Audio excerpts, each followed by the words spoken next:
Well, it's been a bit of a blight on the Zephyr, to be fair. Before I went to Surrey, everything was fine. And then on the day I left, so I glued it on and then I used some gaffer tape and it failed instantly.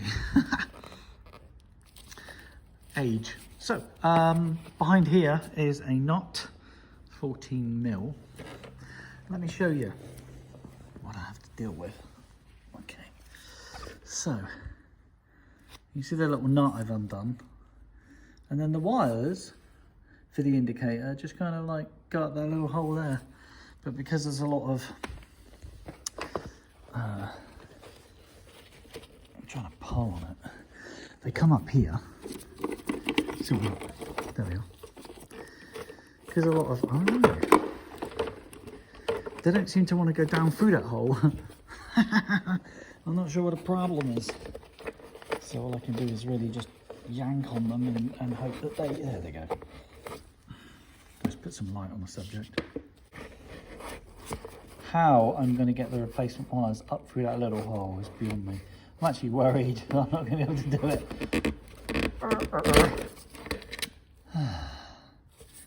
Did one of you break? Ah, no.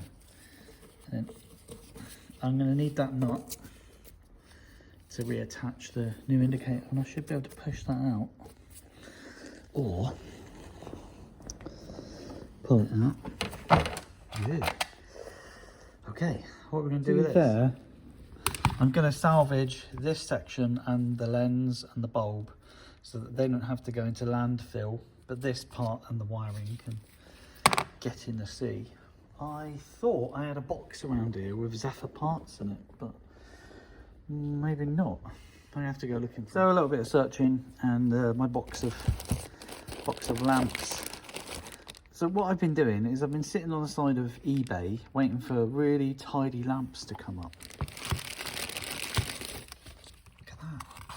Look at that.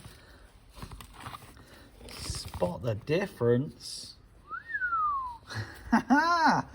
But I'm also keeping the lenses and the O-rings and the bulbs, because why should that go into landfill? Let's try and save as much as we can. So I've got a really nice lamp. I'm just going to pull this one apart and salvage some of its bits, and then we'll try installing this one. Okay, so here's the second-hand one that I'm fitting. It's got a few cracks on it, but not as bad as the one that's already on the bike. It looks really tidy actually. So I've got to poke the leads through this hole. One-handed. Try not to drop the indicator. There we go. Put the thread through. Oh yes. And now I need to find that knot. There it is, blending in with the brown carpet.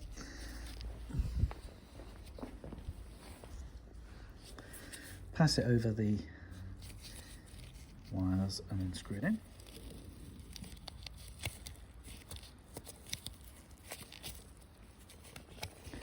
Get up there, you.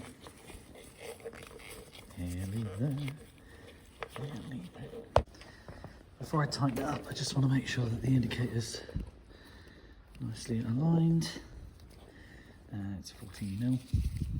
Let's just go tighten it up. No one can worry about the electrical wires, right? Oh man, they're going to be a right little faff. Oh. Where are they supposed to go? Up there? Oh, please. Right. So I'm just going to push that back. I've forgotten where they're going to go. Up there, yeah. Oh, let's see if we can get them going. Hey, there they are. They're little wigglers. I get my fingers in there before I drop them. All right, so they're not coming up. The reason they're not coming up is because the sheath that protects them won't go up in that hole. As you can see there, it's just not happy. So they've got to come back down, and I need to cut this sheathing down in order to be able to, so I can get the wires up there. I just can't get them up there with this sheath. So a horrible thing to do would just be to remove it completely, yeah, and then just throw the wires up. But what if I just cut this down a little And then I should have a little bit more, at least I do something, right? Just, wouldn't it bug you if I just fed the wires up and did do nothing about the sheath? Huh? Would it bug you? It would bug me. So I've cut it down with scissors, and now we'll have a go at getting these two up in that little crawl space. There's no chance of it focusing. Do we see them? Oh yeah, oh yeah. This is a problem. If one of them goes back, I ain't gonna grab them, so I need to be able to, yeah, nicely done. So if I pull them up a little, yeah, that's about as far as they're gonna go. And what do we look like underneath? Okay, it says fairly tidy. Yeah, nice. Ha! All right, connected. Let's give it a little juice and indicate left. Oh, it's a beautiful thing. No more wonky indicator. Something I noticed whilst I was here was this. Hey, what you broken for?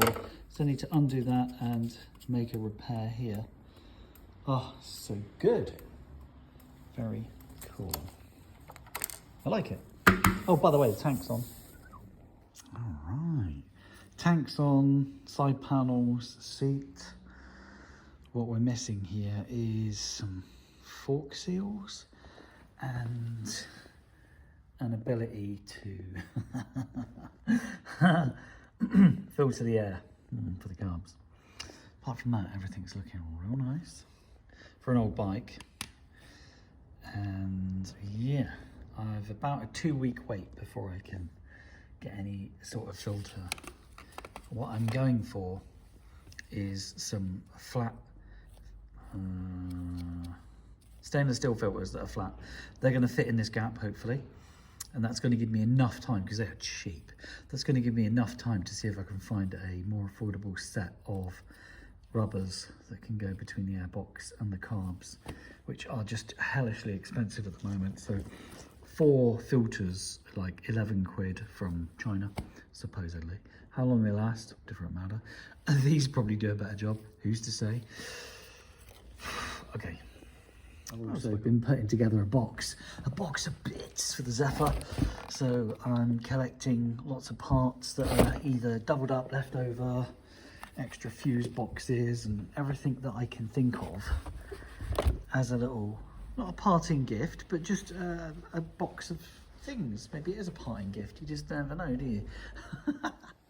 So as I collect parts, I'm also saving little plastic bits, because so these are, well, one of them goes there anyway, and one goes at the bottom, and they're part of the bowl for the headlight. And one day I will take this bowl off and repair it internally and refit these parts and make it whole again. Although I did find, thanks to a really helpful person on Twitter, a company in Poland that does these like imitation ones but brand new, which might be good, because there's a little bit of vibration, not with the lens, but there's a little bit of vibration when running.